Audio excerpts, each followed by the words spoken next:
My wife Sarah and I had been married for 5 years. But to everyone who knew us, we were the perfect couple. We had a beautiful home, good jobs, and what I thought was a deep, unshakable love. But for the past few months, something had felt off. She was distant, always on her phone, smiling at messages that weren't for me. She started working late, claiming there were urgent deadlines at her marketing firm. At first, I believed her. I wanted to believe her. I'd make her dinner, keep it warm, and wait up. But the excuses became more frequent, and the distance between us grew into a canyon. The doubt started as a whisper in the back of my mind and grew into a roaring scream I could unignore.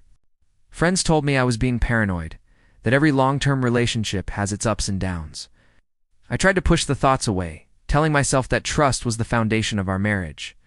But one Tuesday evening, after she texted me saying she'd be home late again because of a last-minute client meeting, I couldn't take it anymore. A cold, hard knot of suspicion had settled in my stomach. I had to know the truth, no matter how much it might hurt.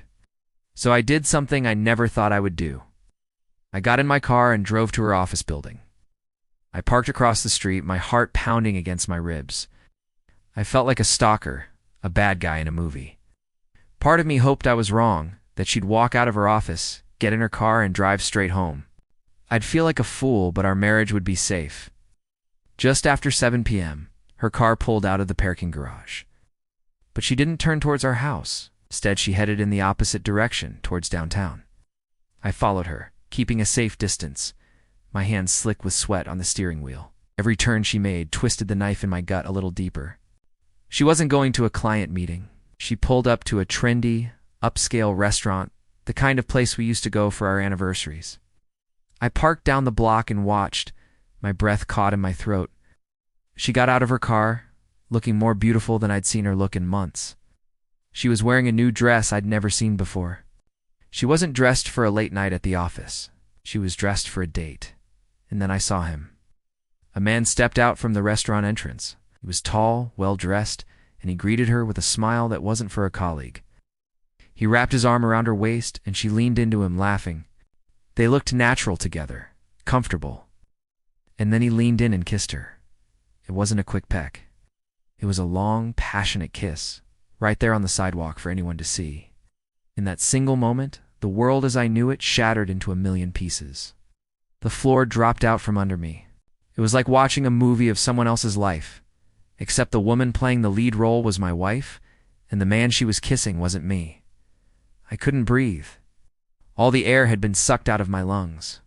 The 5 years of our life together, the vows we made, the future we planned, it all turned to dust. I watched them walk into the restaurant, hand in hand, disappearing into the warm glow of the lights inside. I just sat there in the dark, in my cold car, the silence deafening.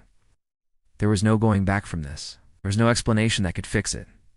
I didn't follow them inside. I didn't cause a scene. I just turned my car around and drove home to an empty house that no longer felt like a home.